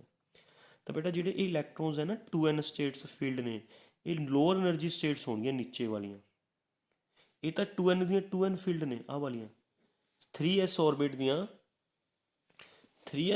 ਦੀਆਂ ਬੇਟਾ 2n ਦੀਆਂ 2n ਸਟੇਟਸ ਫੀਲਡ ਨੇ, 2n ਦੀਆਂ 2n ਸਟੇਟਸ ਫੀਲਡ ਨੇ। ਕਲੀਅਰ? ਇਹਦੀ ਤਾਂ ਸਾਰੀਆਂ ਸਟੇਟਸ ਫੀਲਡ ਨੇ, ਬਟ 6n ਦੀਆਂ 2n ਸਟੇਟਸ ਫੀਲਡ ਨੇ, 4n ਸਟੇਟਸ ਐਮਪਟੀ ਨੇ। ਫੀਲਡ ਨੀਚੇ ਵਾਲੀਆਂ ਹੋਣਗੀਆਂ ਕਿਉਂਕਿ ਨੀਚੇ ਵਾਲਿਆਂ ਦੀ એનર્ਜੀ ਲੋ ਹੈ। ਨੀਚੇ ਵਾਲਿਆਂ ਦੀ એનર્ਜੀ ਲੋ ਹੈ ਬੇਟਾ, ਨੀਚੇ ਵਾਲਿਆਂ ਦੀ। ਉੱਪਰਲੀਆਂ ਸਟੇਟਸ ਦੀ એનર્ਜੀ ਹਾਈ ਹੈ, ਉਹ ਖਾਲੀ ਰਹਿਣਗੀਆਂ। ਸਮਝ ਗਏ? ਤਾਂ ਬੇਟਾ ਜਿਵੇਂ ਜਿਵੇਂ ਤੁਸੀਂ ਇੰਟਰਐਟੋਮਿਕ ਸਪੇਸਿੰਗ ਘਟਾਈ ਜਾਓਗੇ, ਇਹ ਸਪਲਿਟਿੰਗ ਵੱਧਦੀ ਜਾਏਗੀ, ਐਵੇਂ ਇਹ ਸਪਲਿਟਿੰਗ ਵੱਧਦੀ ਜਾਏਗੀ, ਮਤਲਬ ਗੈਪ ਵੱਧਦਾ ਜਾਏਗਾ, ਐਵੇਂ ਉੱਪਰਲਾ ਵੀ ਇਹ ਗੈਪ ਵੱਧਦਾ ਜਾਏਗਾ। ਕਲੀਅਰ? ਇੰਟਰਐਟੋਮਿਕ ਸਪੇਸਿੰਗ ਘਟਾਈ ਜਾਓਗੇ, ਇੱਕ ਸਪੇਸਿੰਗ ਇਹੋ ਜਿਹੀ ਆ ਜਾਏਗੀ ਬੇਟਾ, ਇੱਕ ਸਪੇਸਿੰਗ 'ਤੇ ਆ ਕੇ R is equal to B 'ਤੇ ਆ ਕੇ ਇਹਦੀਆਂ 2n ਸਟੇਟਸ ਅਤੇ ਇਹਦੀਆਂ 6n ਸਟੇਟਸ ਆਪਸ 'ਚ ਇੰਟਰਮਿਕਸ ਹੋ ਜਾਣਗੀਆਂ, ਲਾਈਕ ਦਿਸ, ਹੈ ਨਾ। ਇੱਥੇ ਕਿੰਨੀਆਂ ਸਟੇਟਸ ਸੀਗੀਆਂ? 2n। ਇਹ ਕਿੰਨੀਆਂ ਸਟੇਟਸ ਸੀਗੀਆਂ? 6n। ਤਾਂ ਇੱਥੇ ਟੋਟਲ ਕਿੰਨੀਆਂ ਸਟੇਟਸ? 8n ਸਟੇਟਸ ਬਣ ਗਈਆਂ ਸਾਰੀਆਂ। ਨੀਚੇ ਵਾਲੀ ਨੇ 3s ਦੀਆਂ 2n ਸਟੇਟਸ, 3s ਔਰਬਿਟ ਦੀਆਂ 2n ਸਟੇਟਸ ਅਤੇ 3p ਦੀਆਂ 6n ਸਟੇਟਸ ਆਪਸ 'ਚ ਇੰਟਰਮਿਕਸ ਹੋ ਜਾਣਗੀਆਂ। 2n ਦੀਆਂ ਤਾਂ ਸਾਰੀਆਂ ਸਟੇਟਸ ਫੀਲਡ ਸੀਗੀਆਂ ਵਿਦ ਇਲੈਕਟ੍ਰੋਨਸ, ਹੈ ਨਾ। 6n ਦੀਆਂ 2n ਕੁ ਫੀਲਡ ਸੀਗੀਆਂ, 4n ਕੀ ਸੀਗੀਆਂ? ਐਮਪਟੀ। ਐਵੇਂ ਇੱਥੇ ਟੋਟਲ ਕਿੰਨੀਆਂ ਸਟੇਟਸ ਬਣ ਗਈਆਂ ਬੇਟਾ? ਉਰੇ ਟੋਟਲ 8n ਸਟੇਟਸ ਬਣ ਗਈਆਂ। Total there are 8n states. 8n states 'ਚੋਂ ਫੀਲਡ ਕਿੰਨੀਆਂ? ਐਮਪਟੀ ਕਿੰਨੀਆਂ? ਦੱਸੋ ਮੈਨੂੰ। ਫੀਲਡ 2n ਇਹਦੀਆਂ ਫੀਲਡ ਨੇ, 2n ਇਹਦੀਆਂ ਫੀਲਡ ਨੇ, ਤਾਂ 4n field, 4n empty. Total ਮਤਲਬ ਇੱਕ ਇੰਟਰਐਟੋਮਿਕ ਸਪੇਸਿੰਗ 'ਤੇ ਆ ਕੇ 3s ਦੀਆਂ 2n ਸਟੇਟਸ ਅਤੇ 3p ਦੀਆਂ 6n ਸਟੇਟਸ ਆਪਸ 'ਚ ਇੰਟਰਮਿਕਸ ਹੋ ਜਾਣਗੀਆਂ। ਟੋਟਲ 8n ਸਟੇਟਸ ਬਣ ਜਾਣਗੀਆਂ ਜਿਸ 'ਚੋਂ 4n ਫੀਲਡ ਹੋਣਗੀਆਂ, 4n ਐਮਪਟੀ ਹੋਣਗੀਆਂ। 4n ਸਟੇਟਸ ਫੀਲਡ ਹੋਣਗੀਆਂ ਐਂਡ 4n ਸਟੇਟਸ ਐਮਪਟੀ ਹੋਣਗੀਆਂ। ਠੀਕ ਹੈ? ਅਗਰ ਅਸੀਂ ਇੰਟਰਐਟੋਮਿਕ ਸਪੇਸਿੰਗ ਹੋਰ ਘਟਾਵਾਂਗੇ, ਹੋਰ ਡਿਕਰੀਜ਼ ਕਰਾਂਗੇ ਇੰਟਰਐਟੋਮਿਕ ਸਪੇਸਿੰਗ, ਤਾਂ ਇੱਕ ਇੰਟਰਐਟੋਮਿਕ ਸਪੇਸਿੰਗ 'ਤੇ ਆ ਕੇ ਬੇਟਾ, ਹੈ ਨਾ, ਇਹ 8n ਦੀਆਂ ਅੱਧੀਆਂ ਸਟੇਟਸ ਆਪਸ 'ਚ ਵੰਡੀਆਂ ਜਾਂਦੀਆਂ ਨੇ। ਜਿਹੜੀਆਂ 8n ਸਟੇਟਸ ਸੀਗੀਆਂ, ਇਸ 'ਚੋਂ 4n ਸਟੇਟਸ ਨੀਚੇ ਆ ਜਾਂਦੀਆਂ ਨੇ, 4n ਸਟੇਟਸ ਉੱਪਰ ਚਲੇ ਜਾਂਦੇ ਨੇ, ਲਾਈਕ ਦਿਸ। ਇਹ 4n ਸਟੇਟਸ ਹੈ, ਇਹ 4n ਸਟੇਟਸ ਹੈ। ਜਿਹੜੀਆਂ ਨੀਚੇ ਵਾਲੀਆਂ 4n ਸਟੇਟਸ ਨੇ ਬੇਟਾ, ਇਹ ਫੀਲਡ ਹੋਣਗੀਆਂ, ਫੀਲਡ। ਇਸ 'ਚ ਸਾਰੀਆਂ 'ਚ ਇਲੈਕਟ੍ਰੋਨਸ ਹੋਣਗੇ। ਠੀਕ ਹੈ? ਉੱਪਰਲੀਆਂ 4n ਸਟੇਟਸ ਐਮਪਟੀ ਹੋਣਗੀਆਂ, ਐਮਪਟੀ, ਖਾਲੀ, ਇਹ ਐਮਪਟੀ ਹੋਣਗੀਆਂ, ਹੈ ਨਾ, ਕਿਉਂਕਿ 4n ਸਟੇਟਸ ਐਮਪਟੀ ਸੀਗੀਆਂ, 4n ਸਟੇਟਸ ਫੀਲਡ ਸੀਗੀਆਂ। 4n ਵੰਡੀਆਂ ਗਈਆਂ, ਜਿਹੜੀਆਂ ਫੀਲਡ ਨੇ ਉਹ ਨੀਚੇ ਆ ਗਈਆਂ ਬਿਕੋਜ਼ ਉਹਨਾਂ ਦੀ એનર્ਜੀ ਲੋ ਸੀ, ਹੈ ਨਾ। ਜਿਹੜੀਆਂ ਖਾਲੀ ਨੇ ਉਹ ਉੱਪਰ ਹੈਗੀਆਂ ਕਿਉਂਕਿ ਉਹਨਾਂ ਦੀ એનર્ਜੀ ਹਾਈ ਸੀ, ਹੈ ਨਾ। ਤਾਂ ਜਿਹੜਾ ਇਹ 4l ਫੀਲਡ ਸਟੇਟਸ ਨੇ, ਇਹਨਾਂ ਤੋਂ ਜਿਹੜਾ ਬੈਂਡ ਬਣ ਗਿਆ, that is known as valence band. ਇਸ ਬੈਂਡ ਨੂੰ ਕੀ ਬੋਲਦੇ ਨੇ? Valence band. ਜਿਹੜਾ ਇਹ ਹਾਇਰ એનર્ਜੀ ਸਟੇਟਸ ਤੋਂ ਆਹ ਵਾਲਾ ਬੈਂਡ ਬਣਿਆ, that is known as conduction band. Conduction band. ਦੋਨਾਂ ਦੇ ਵਿਚਾਲੇ ਜਿਹੜਾ ਡਿਸਟੈਂਸ ਹੈ, ਇਹ ਵਾਲਾ, ਇਹ distance, that is known as energy gap, forbidden energy gap, forbidden energy gap, EG। ਠੀਕ ਹੈ। ਐਵੇਂ ਬੈਂਡਸ ਬਣਦੇ ਹੁੰਦੇ ਨੇ ਸੋਲਿਡਸ ਦੇ ਵਿੱਚ, valence band, conduction band, energy gap. ਠੀਕ ਹੈ। ਬੈਂਡ ਕਿਹਨੂੰ ਕਹਿੰਦੇ ਨੇ? ਬੈਂਡ ਬੋਲਿਆ ਜਾਂਦਾ ਬੇਟਾ, ਲਿਸਨ, ਬੈਂਡ ਬੋਲਿਆ ਜਾਂਦਾ ਹੈ ਗਰੁੱਪ ਆਫ એનર્ਜੀ ਸਟੇਟਸ ਨੂੰ, group of energy states is known as band. ਠੀਕ ਹੈ। ਇਸ ਨੂੰ ਵੇਲੈਂਸ ਬੈਂਡ ਕਿਉਂ ਕਹਿੰਦੇ ਨੇ? ਇਸ ਨੂੰ ਵੇਲੈਂਸ ਬੈਂਡ ਕਿਉਂ ਕਹਿੰਦੇ ਹੁੰਦੇ ਆ? ਵੇਲੈਂਸ ਬੈਂਡ ਕੀ ਹੁੰਦਾ? ਵੇਲੈਂਸ ਬੈਂਡ ਕੀ ਹੁੰਦਾ ਹੈ ਬੇਟਾ? ਇਸ 'ਚ ਸਾਰੇ ਹੀ ਵੇਲੈਂਸ ਇਲੈਕਟ੍ਰੋਨਸ ਨੇ, ਹੈ ਨਾ। ਇਸ ਬੈਂਡ 'ਚ ਇਨ ਵੇਲੈਂਸ ਬੈਂਡ ਆਲ ਆਰ ਵੇਲੈਂਸ ਇਲੈਕਟ੍ਰੋਨਸ, ਇਸ ਕਰਕੇ ਇਹਦਾ ਨਾਮ ਪੈ ਗਿਆ ਵੇਲੈਂਸ ਬੈਂਡ, ਹੈ ਨਾ। ਇਨ ਦਿਸ band there are all valence electrons। ਇਸ ਕਰਕੇ ਇਹ ਜਿਹੜੀਆਂ એનર્ਜੀ ਸਟੇਟਸ ਨੇ, ਇਹਨਾਂ એનર્ਜੀ ਸਟੇਟਸ ਸਾਰੇ ਵੇਲੈਂਸ ਇਲੈਕਟ੍ਰੋਨਸ ਨੇ। ਇਸ ਕਰਕੇ ਇਸ ਬੈਂਡ ਦਾ ਨਾਮ, ਬੈਂਡ ਕਿਹਨੂੰ ਕਹਿੰਦੇ ਨੇ? Group of energy states. ਇਹ એનર્ਜੀ ਸਟੇਟਸ ਦਾ ਗਰੁੱਪ ਹੈ ਨਾ। ਇਸ 'ਚ ਸਾਰੇ ਕਿਹੜੇ ਇਲੈਕਟ੍ਰੋਨਸ ਹੈ? ਵੇਲੈਂਸ ਇਲੈਕਟ੍ਰੋਨਸ ਹੈ। ਇਸ ਕਰਕੇ ਇਸ ਨਾਮ ਦਾ ਬੈਂਡ ਕੀ ਪੈ ਗਿਆ? ਵੇਲੈਂਸ, ਮਤਲਬ ਇਸ ਬੈਂਡ ਦਾ ਨੇਮ ਪੈ ਗਿਆ ਵੇਲੈਂਸ band.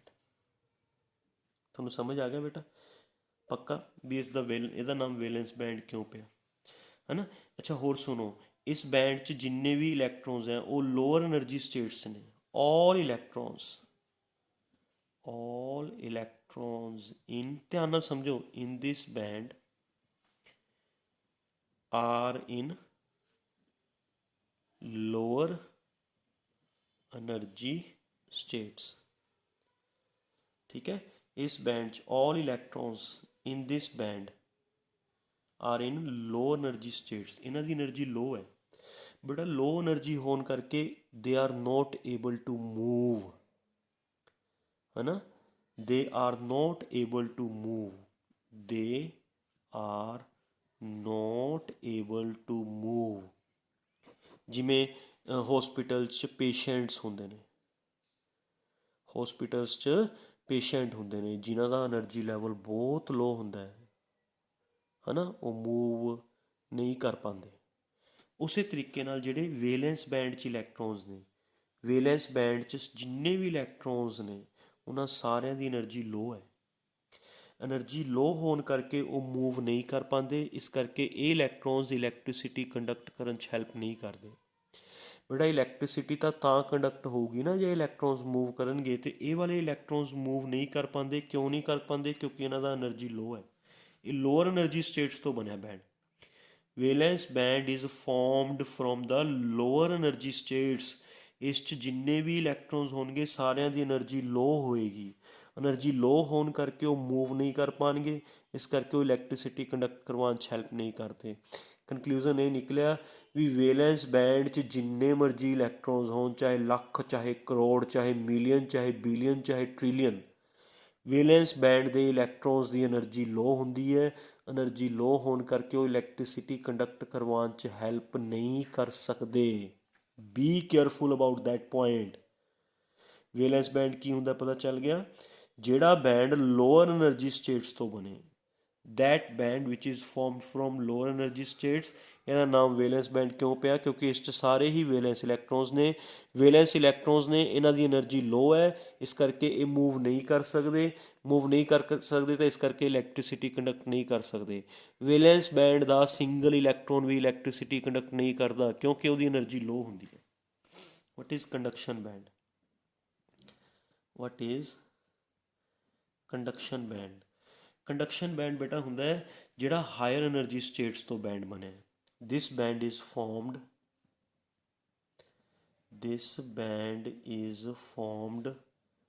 From higher energy states. Higher energy states ਤੋਂ ਬਣੇਗਾ ਬੇਟਾ ਇਹ, ਹੈ ਨਾ। ਬੇਸ਼ੱਕ ਇਹ ਬੈਂਡ ਖਾਲੀ ਹੈ, ਪਰ ਇਹਦੀ એનર્ਜੀ ਸਟੇਟਸ ਦੀ એનર્ਜੀ ਹਾਈ ਹੈ। ਜੇ ਕੋਈ ਇਲੈਕਟ੍ਰੋਨ ਇਸ એનર્ਜੀ ਸਟੇਟ 'ਚ ਆ ਗਿਆ, ਦੈਟ ਮੀਨਸ ਉਸ ਇਲੈਕਟ੍ਰੋਨ ਦੀ એનર્ਜੀ ਵੀ ਕੀ ਹੋਏਗੀ ਬੇਟਾ? ਹਾਈ। એનર્ਜੀ ਹਾਈ ਹੋਏਗੀ ਤਾਂ ਉਹ ਮੂਵ ਕਰ ਸਕਦਾ। ਜੇ ਉਹ ਮੂਵ ਕਰ ਸਕਦਾ, ਦੈਟ ਮੀਨਸ ਉਸ ਦੇ ਕਾਰਨ ਇਲੈਕਟ੍ਰੀਸਿਟੀ ਕੰਡਕਟ ਹੋਏਗੀ। ਸਮਝ ਆ ਰਿਹਾ ਮੈਂ ਕੀ ਬੋਲ ਰਿਹਾ? Conduction band higher energy states ਤੋਂ ਬਣਦਾ ਹੈ। ਕੰਡਕਸ਼ਨ ਬੈਂਡ, ਵੇਲੈਂਸ ਬੈਂਡ ਕਿਸ ਤੋਂ ਬਣਦਾ ਸੀ? ਲੋਅਰ એનર્ਜੀ ਸਟੇਟਸ ਤੋਂ। ਕੰਡਕਸ਼ਨ ਬੈਂਡ ਬਣਦਾ ਹਾਇਰ એનર્ਜੀ ਸਟੇਟਸ ਤੋਂ। ਵੇਲੈਂਸ ਬੈਂਡ ਦਾ ਨਾਮ ਵੇਲੈਂਸ ਬੈਂਡ ਇਸ ਕਰਕੇ ਪਿਆ ਸੀ ਕਿਉਂਕਿ ਇਸ 'ਚ ਵੇਲੈਂਸ ਇਲੈਕਟ੍ਰੋਨ ਸੀ। ਕੰਡਕਸ਼ਨ ਬੈਂਡ ਦਾ ਨਾਮ ਕੰਡਕਸ਼ਨ ਬੈਂਡ ਇਸ ਕਰਕੇ ਪਿਆ ਕਿਉਂਕਿ ਇਸ 'ਚ ਜੇ ਕੋਈ ਇਲੈਕਟ੍ਰੋਨ ਆ ਗਿਆ ਉਹ ਇਲੈਕਟ੍ਰੀਸਿਟੀ ਕੰਡਕਟ ਕਰੇਗਾ। Electrons if present in conduction band, ਉਹਨਾਂ ਦੀ એનર્ਜੀ ਹਾਈ ਹੋਏਗੀ। they are able to move, they are able to conduct electricity because electrons present in conduction band are able to conduct electricity, that's why ਇਸ band ਦਾ ਨਾਮ ਕੀ ਪੈ ਗਿਆ? conduction band। Be careful, valence band ਦੇ ਵਿੱਚ ਜਿੰਨੇ ਮਰਜ਼ੀ ਇਲੈਕਟ੍ਰੋਨ ਹੋਣ ਉਹ ਇਲੈਕਟ੍ਰੀਸਿਟੀ ਕੰਡਕਟ ਕਰਵਾਉਣ 'ਚ ਹੈਲਪ ਨਹੀਂ ਕਰਨਗੇ ਕਿਉਂਕਿ ਉਹਨਾਂ ਦੀ એનર્ਜੀ ਲੋ ਹੈ। ਕੰਡਕਸ਼ਨ ਬੈਂਡ 'ਚ ਜਿੰਨੇ ਮਰਜ਼ੀ ਇਲੈਕਟ੍ਰੋਨਸ ਹੋਣ, ਚਾਹੇ 1 ਇਲੈਕਟ੍ਰੋਨ ਹੈ, ਚਾਹੇ 2 ਇਲੈਕਟ੍ਰੋਨ ਹੈ, ਚਾਹੇ 10 ਇਲੈਕਟ੍ਰੋਨ ਹੈ, ਜਿੰਨੇ ਇਲੈਕਟ੍ਰੋਨਸ ਹੋਣਗੇ ਹੈ ਨਾ, ਇਹ ਬੈਂਡ ਇਲੈਕਟ੍ਰੀਸਿਟੀ ਕੰਡਕਟ ਕਰਵਾਏਗਾ। ਨੋ ਡਾਊਟ 1 ਇਲੈਕਟ੍ਰੋਨ ਹੈ ਇਲੈਕਟ੍ਰੀਸਿਟੀ ਘੱਟ ਕੰਡਕਟ ਹੋਏਗੀ, 10 ਇਲੈਕਟ੍ਰੋਨਸ ਹੈ ਇਲੈਕਟ੍ਰੀਸਿਟੀ ਜ਼ਿਆਦਾ ਕੰਡਕਟ ਹੋਏਗੀ, 1000 ਇਲੈਕਟ੍ਰੋਨਸ ਹੈ ਇਲੈਕਟ੍ਰੀਸਿਟੀ ਹੋਰ ਜ਼ਿਆਦਾ ਕੰਡਕਟ ਹੋਏਗੀ, ਹੈ ਨਾ। ਜਿਵੇਂ ਜਿਵੇਂ ਕੰਡਕਸ਼ਨ ਬੈਂਡ 'ਚ ਇਲੈਕਟ੍ਰੋਨਸ ਦੀ ਗਿਣਤੀ ਵਧੀ ਜਾਏਗੀ, ਜਿਵੇਂ ਜਿਵੇਂ ਕੰਡਕਸ਼ਨ ਬੈਂਡ 'ਚ ਇਲੈਕਟ੍ਰੋਨਸ ਦੀ ਗਿਣਤੀ ਵਧੀ ਜਾਏਗੀ, ਉਹ ਸਬਸਟਾਂਸ ਇਲੈਕਟ੍ਰੀਸਿਟੀ ਕੰਡਕਟ ਕਰਵਾਏਗਾ, ਉਹਦੀ ਕੰਡਕਟੀਵਿਟੀ ਵਧੀ ਜਾਏਗੀ। ਵੇਲੈਂਸ ਬੈਂਡ ਦੇ ਇਲੈਕਟ੍ਰੋਨਸ ਇਲੈਕਟ੍ਰੀਸਿਟੀ ਕੰਡਕਟ ਨਹੀਂ ਕਰਵਾ ਪਾਉਂਦੇ ਕਿਉਂਕਿ ਉਹਨਾਂ ਦੀ એનર્ਜੀ ਲੋ ਹੁੰਦੀ ਹੈ, ਬਟ ਕੰਡਕਸ਼ਨ ਬੈਂਡ ਦੇ ਵਿੱਚ ਇਲੈਕਟ੍ਰੋਨਸ ਜੇ ਅਗਰ ਆ ਜਾਂਦਾ ਤਾਂ ਉਹਦੀ એનર્ਜੀ ਹਾਈ ਹੋਏਗੀ ਐਂਡ ਉਹ ਇਲੈਕਟ੍ਰੀਸਿਟੀ ਮੂਵ ਕਰਵਾਏਗਾ। ਮਤਲਬ ਅਗਰ ਕੰਡਕਸ਼ਨ ਬੈਂਡ 'ਚ 1 ਇਲੈਕਟ੍ਰੋਨ ਵੀ ਹੈ, ਉਸ 1 ਇਲੈਕਟ੍ਰੋਨ ਕਾਰਨ ਵੀ ਸਬਸਟਾਂਸ ਇਲੈਕਟ੍ਰੀਸਿਟੀ ਕੰਡਕਟ ਕਰੇਗਾ। ਹਾਂ, ਨੋ ਡਾਊਟ 1 ਇਲੈਕਟ੍ਰੋਨ ਕਾਰਨ ਉਹ ਘੱਟ ਇਲੈਕਟ੍ਰੀਸਿਟੀ ਕੰਡਕਟ ਕਰੇਗਾ। ਜੇ ਉਸ 'ਚ ਜ਼ਿਆਦਾ ਇਲੈਕਟ੍ਰੋਨਸ ਆ ਜਾਣ ਕੰਡਕਸ਼ਨ ਬੈਂਡ 'ਚ ਫਿਰ ਉਹ ਇਲੈਕਟ੍ਰੀਸਿਟੀ ਜ਼ਿਆਦਾ ਕੰਡਕਟ ਕਰੇਗਾ। ਠੀਕ ਹੈ। What is forbidden energy gap? forbidden energy gap, forbidden energy gap है बेटा difference between the valence band to conduction band. Energy difference, energy difference between valence band to conduction band, है ना। मतलब ਤੁਸੀਂ ਕਿਸੇ ਵੀ ਇਲੈਕਟ੍ਰੋਨ ਨੂੰ ਜੇ ਵੇਲੈਂਸ ਬੈਂਡ ਤੋਂ ਕੰਡਕਸ਼ਨ ਬੈਂਡ 'ਚ ਜੰਪ ਕਰਵਾਉਣਾ ਹੈ ਤਾਂ ਤੁਹਾਨੂੰ ਵੇਲੈਂਸ ਬੈਂਡ ਦੇ ਇਲੈਕਟ੍ਰੋਨਸ ਨੂੰ એનર્ਜੀ ਦੇਣੀ ਪਏਗੀ। ਵੇਲੈਂਸ ਬੈਂਡ ਦੇ ਇਲੈਕਟ੍ਰੋਨਸ ਨੂੰ ਕੰਡਕਸ਼ਨ ਬੈਂਡ 'ਚ ਭੇਜਣ ਵਾਸਤੇ ਮਿਨੀਮਮ ਕਿੰਨੀ એનર્ਜੀ ਦੇਣੀ ਪਏਗੀ? That is equal to energy gap, ਜਿੰਨਾ ਗੈਪ ਹੈ। ਸਮਝ ਗਏ? એનર્ਜੀ ਗੈਪ ਜ਼ਿਆਦਾ ਹੈ ਤਾਂ ਤੁਸੀਂ ਇਲੈਕਟ੍ਰੋਨਸ ਨੂੰ ਵੇਲੈਂਸ ਬੈਂਡ ਤੋਂ ਕੰਡਕਸ਼ਨ ਬੈਂਡ 'ਚ ਭੇਜਣ ਵਾਸਤੇ એનર્ਜੀ ਜ਼ਿਆਦਾ ਦਿਓਗੇ। ਜੇ એનર્ਜੀ ਗੈਪ ਘੱਟ ਹੈ ਤਾਂ ਇਲੈਕਟ੍ਰੋਨਸ ਵੇਲੈਂਸ ਬੈਂਡ ਤੋਂ ਕੰਡਕਸ਼ਨ ਬੈਂਡ 'ਚ ਈਜ਼ੀਲੀ ਚਲੇ ਜਾਣਗੇ ਘੱਟ એનર્ਜੀ ਨਾਲ। ਸਮਝ ਗਏ? ਜਿੰਨਾ એનર્ਜੀ ਗੈਪ ਹੋਏਗਾ ਉਨੀ ਹੀ એનર્ਜੀ ਤੁਹਾਨੂੰ ਮਿਨੀਮਮ ਦੇਣੀ ਪਏਗੀ ਇਲੈਕਟ੍ਰੋਨ ਨੂੰ ਸ਼ਿਫਟ ਕਰਵਾਉਣ ਵਾਸਤੇ ਵੇਲੈਂਸ ਬੈਂਡ ਟੂ ਕੰਡਕਸ਼ਨ ਬੈਂਡ। ਅੱਛਾ, ਜਿਹੜਾ ਇਲੈਕਟ੍ਰੋਨ ਵੇਲੈਂਸ ਬੈਂਡ 'ਚ ਸੀਗਾ, ਜਿਹੜਾ ਇਲੈਕਟ੍ਰੋਨ ਵੇਲੈਂਸ ਬੈਂਡ 'ਚ ਸੀਗਾ ਉਸ ਇਲੈਕਟ੍ਰੋਨ ਦੀ એનર્ਜੀ ਲੋ ਸੀ ਜਿਸ ਕਰਕੇ ਉਹ ਇਲੈਕਟ੍ਰੀਸਿਟੀ ਕੰਡਕਟ ਨਹੀਂ ਕਰਵਾ ਪਾ ਰਿਹਾ ਸੀ, ਹੈ ਨਾ। ਤੁਸੀਂ ਉਹਨੂੰ ਬਾਹਰੋਂ એનર્ਜੀ ਦੇਤੀ, ਕਿੰਨੀ એનર્ਜੀ ਦੇਤੀ? એનર્ਜੀ ਗੈਪ ਜਿੰਨੀ। It jumps from valence band to conduction band. Conduction band 'ਚ ਪਹੁੰਚ ਕੇ ਉਹਦੀ એનર્ਜੀ ਹਾਈ ਹੋ ਗਈ ਕਿਉਂਕਿ ਤੁਸੀਂ ਉਹਨੂੰ એનર્ਜੀ ਦਿੱਤੀ ਹੈ, ਤੁਸੀਂ ਇਲੈਕਟ੍ਰੋਨ ਨੂੰ એનર્ਜੀ ਦਿੱਤੀ ਹੈ, ਇਲੈਕਟ੍ਰੋਨ ਦੀ એનર્ਜੀ ਹਾਈ ਹੋ ਗਈ। Electron jumps from valence band to conduction band. ਜਿਹੜਾ ਇਲੈਕਟ੍ਰੋਨ ਵੇਲੈਂਸ ਬੈਂਡ 'ਚ ਇਲੈਕਟ੍ਰੀਸਿਟੀ ਕੰਡਕਟ ਨਹੀਂ ਕਰਵਾ ਪਾ ਰਿਹਾ ਸੀ due to its low energy, ਹੁਣ ਉਹਦੀ એનર્ਜੀ ਹਾਈ ਹੋ ਗਈ, ਹੈ ਨਾ। Now it starts conducting electricity. That means ਜਿੰਨੇ ਜ਼ਿਆਦਾ ਇਲੈਕਟ੍ਰੋਨਸ ਵੇਲੈਂਸ ਬੈਂਡ ਤੋਂ ਜੰਪ ਕਰਕੇ ਕੰਡਕਸ਼ਨ ਬੈਂਡ 'ਚ ਜਾਣਗੇ, ਹੈ ਨਾ, ਉਨੀ ਸਬਸਟਾਂਸ ਦੀ ਕੰਡਕਟੀਵਿਟੀ ਵਧੂਗੀ। ਮਤਲਬ ਜਦ ਤੱਕ ਇਲੈਕਟ੍ਰੋਨ ਵੇਲੈਂਸ ਬੈਂਡ 'ਚ ਹੈ ਉਦ ਤੱਕ ਉਹਦੀ એનર્ਜੀ ਲੋ ਹੈ, ਪਰ ਤੁਸੀਂ ਵੇਲੈਂਸ ਬੈਂਡ ਵਾਲੇ ਇਲੈਕਟ੍ਰੋਨਸ ਨੂੰ એનર્ਜੀ ਦੇ ਕੇ, ਹੈ ਨਾ, ਉਹਨਾਂ ਨੂੰ ਜੰਪ ਕਰਵਾ ਕੇ ਕਿੱਥੇ ਭੇਜ ਸਕਦੇ ਹੋ? ਕੰਡਕਸ਼ਨ ਬੈਂਡ 'ਚ। ਕੰਡਕਸ਼ਨ ਬੈਂਡ 'ਚ ਪਹੁੰਚ ਕੇ ਉਹੀ ਵਾਲੇ ਲੋ એનર્ਜੀ ਇਲੈਕਟ੍ਰੋਨਸ ਦੀ એનર્ਜੀ ਹਾਈ ਹੋ ਜਾਏਗੀ। Substance conducts electricity. Valence band ਤੋਂ ਕੰਡਕਸ਼ਨ ਬੈਂਡ 'ਚ ਇਲੈਕਟ੍ਰੋਨਸ ਭੇਜਣ ਵਾਸਤੇ ਕਿੰਨੀ એનર્ਜੀ ਚਾਹੀਦੀ ਹੈ ਬੇਟਾ? ਜਿੰਨਾ એનર્ਜੀ ਗੈਪ ਹੈ।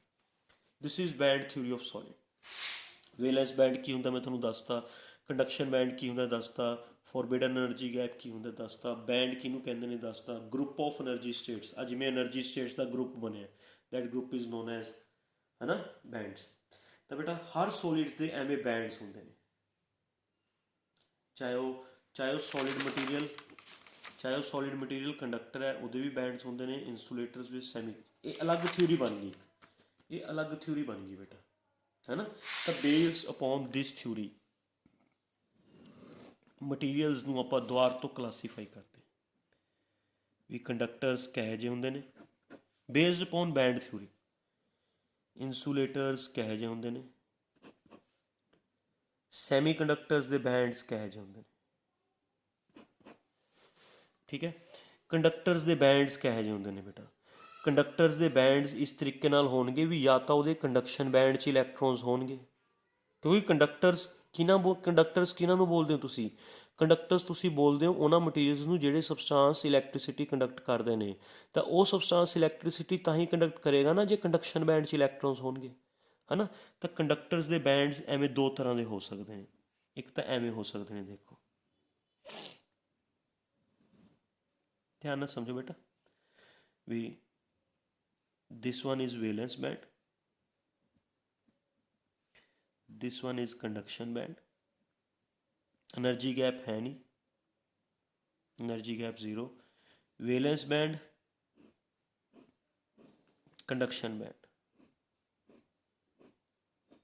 ठीक है, इलैक्ट्रॉन्स वैलेंस बैंड च भी हैगे ने, है ना, एंड इलैक्ट्रॉन्स कुछ इलैक्ट्रॉन्स कंडक्शन बैंड च भी। तो क्योंकि कंडक्शन बैंड च इलैक्ट्रॉन्स हैगे ने, सबस्टांस इन्हां इलैक्ट्रॉन्स कारण इलैक्ट्रिसिटी कंडक्ट करेगा, it is known as good conductor. या कंडक्टर्स दे बैंड्स ਇਹੋ ਜਿਹੇ ਹੋ ਸਕਦੇ ਨੇ, ਦੇਖੋ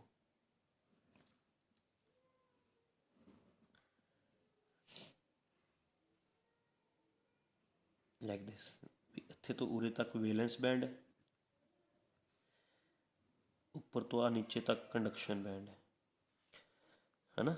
ਵੀ ਆ ਇੰਨੀ ਓਵਰਲੈਪਿੰਗ ਹੋਈ ਹੋਈ ਹੈ between conduction band and wellness band, like this. ਦੇਖੋ ਇਹ એનર્ਜੀ ਸਟੇਟਸ ਬਣਾ ਰਿਹਾ ਬੇਟਾ ਮੈਂ, ਜਿਹੜੇ ਮੈਂ ਲਾਈਨਾਂ ਮਾਰ ਰਿਹਾ ਦੀਜ਼ ਆਰ એનર્ਜੀ ਸਟੇਟਸ, ਹੈ ਨਾ। ਤਾਂ ਐਵੇਂ ਇਲੈਕਟ੍ਰੋਨਸ ਪ੍ਰੈਜੈਂਟ ਨੇ, ਹਰ ਇਲੈਕਟ੍ਰੋਨ ਦੀ એનર્ਜੀ ਸਟੇਟ ਹੈ ਲਾਈਕ ਦਿਸ, ਐਵੇਂ ਵੀ ਵੈਲੈਂਸ ਬੈਂਡ 'ਚ ਇਲੈਕਟ੍ਰੋਨਸ ਹੈਗੇ ਨੇ, ਹੈ ਨਾ। ਬਟ ਵੈਲੈਂਸ ਬੈਂਡ ਦੇ ਇਲੈਕਟ੍ਰੋਨਸ, ਆਹ ਵਾਲੇ ਇਲੈਕਟ੍ਰੋਨਸ ਨੂੰ ਕੰਡਕਸ਼ਨ ਬੈਂਡ ਯੂਜ਼ ਕਰ ਰਹੇ। ਕੰਡਕਸ਼ਨ ਬੈਂਡ ਦੀ ਵੈਲੈਂਸ ਬੈਂਡ ਉੱਪਰ ਓਵਰਲੈਪਿੰਗ ਹੋਈ ਹੋਈ ਹੈ। ਕੰਡਕਸ਼ਨ ਬੈਂਡ ਵੈਲੈਂਸ ਬੈਂਡ ਦੇ ਇਲੈਕਟ੍ਰੋਨਸ ਨੂੰ ਯੂਜ਼ ਕਰਕੇ ਉਹਨਾਂ ਤੋਂ ਇਲੈਕਟ੍ਰੀਸਿਟੀ ਕੰਡਕਟ ਕਰਵਾ ਰਿਹਾ ਹੈ। ਇਹ ਵੀ ਬੈਂਡ ਥਿਊਰੀ ਹੈ, ਇਹ ਵੀ ਬੈਂਡ ਥਿਊਰੀ ਹੈ ਕੰਡਕਟਰਸ ਦੀ। ਕੰਡਕਟਰਸ ਦੇ ਬੈਂਡ ਐਵੇਂ ਵੀ ਹੋ ਸਕਦੇ ਨੇ ਵੀ valence band and conduction band, and conduction band 'ਚ ਇਲੈਕਟ੍ਰੋਨਸ ਹੈਗੇ ਨੇ, એનર્ਜੀ ਗੈਪ ਜ਼ੀਰੋ ਹੈ। ਕੰਡਕਸ਼ਨ ਬੈਂਡ 'ਚ ਇਲੈਕਟ੍ਰੋਨਸ ਹੈਗੇ ਨੇ ਤਾਂ ਇਲੈਕਟ੍ਰੀਸਿਟੀ ਕੰਡਕਟ ਹੋਏਗੀ। ਜਾਂ ਕੰਡਕਸ਼ਨ ਬੈਂਡ ਵੈਲੈਂਸ ਬੈਂਡ ਦੇ ਉੱਪਰ ਕੀ ਕਰੇ, ਓਵਰਲੈਪ। ਇਹ ਕੰਡਕਟਰਸ ਦੇ ਬੈਂਡਸ ਹੈ ਬੇਟਾ, ਕੰਡਕਟਰਸ ਦੇ ਬੈਂਡਸ ਇਹੋ ਜਿਹੇ ਹੁੰਦੇ ਨੇ। ਇਨਸੂਲੇਟਰ ਮਟੀਰੀਅਲ ਦੇ ਬੈਂਡ, ਅਗਰ ਮਟੀਰੀਅਲ ਇਨਸੂਲੇਟਰ ਹੈ ਨਾ, ਤਾਂ ਇਸ ਦੇ ਵਿੱਚ if this is valence band,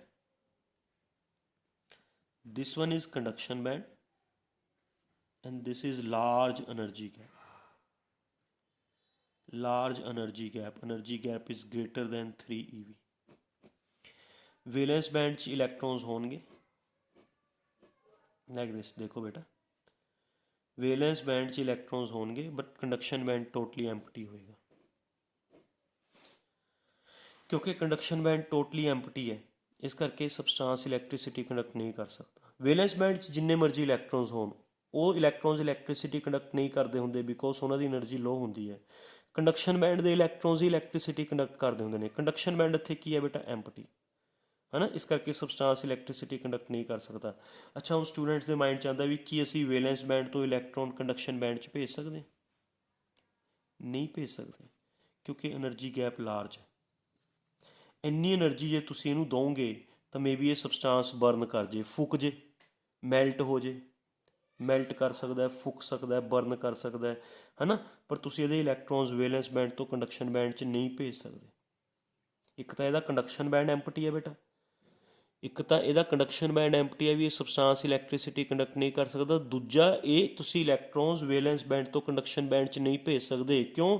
large energy gap ਹੈ। એનર્ਜੀ ਗੈਪ ਲਾਰਜ ਹੋਣ ਕਰਕੇ ਤੁਸੀਂ ਇਹਦੇ ਇਲੈਕਟ੍ਰੋਨਸ ਵੈਲੈਂਸ ਬੈਂਡ ਤੋਂ ਕੰਡਕਸ਼ਨ ਬੈਂਡ 'ਚ ਸ਼ਿਫਟ ਨਹੀਂ ਕਰ ਸਕਦੇ। ਜੇ ਤੁਸੀਂ ਕਰਨ ਦੀ ਕੋਸ਼ਿਸ਼ ਕਰੋਗੇ ਤਾਂ ਸ਼ਾਇਦ ਤੁਸੀਂ ਸਬਸਟਾਂਸ ਨੂੰ ਫੂਕ ਲਓ, ਬਰਨ ਕਰ ਲਓ, ਸਬਸਟਾਂਸ ਮੈਲਟ ਹੋ ਜੇ, ਬਟ ਉਹ ਇਲੈਕਟ੍ਰੀਸਿਟੀ ਕੰਡਕਟ ਨਹੀਂ ਕਰੇਗਾ, ਉਹਦੇ ਇਲੈਕਟ੍ਰੋਨਸ ਵੈਲੈਂਸ ਬੈਂਡ ਤੋਂ ਕੰਡਕਸ਼ਨ ਬੈਂਡ 'ਚ ਨਹੀਂ ਪਹੁੰਚਣਗੇ।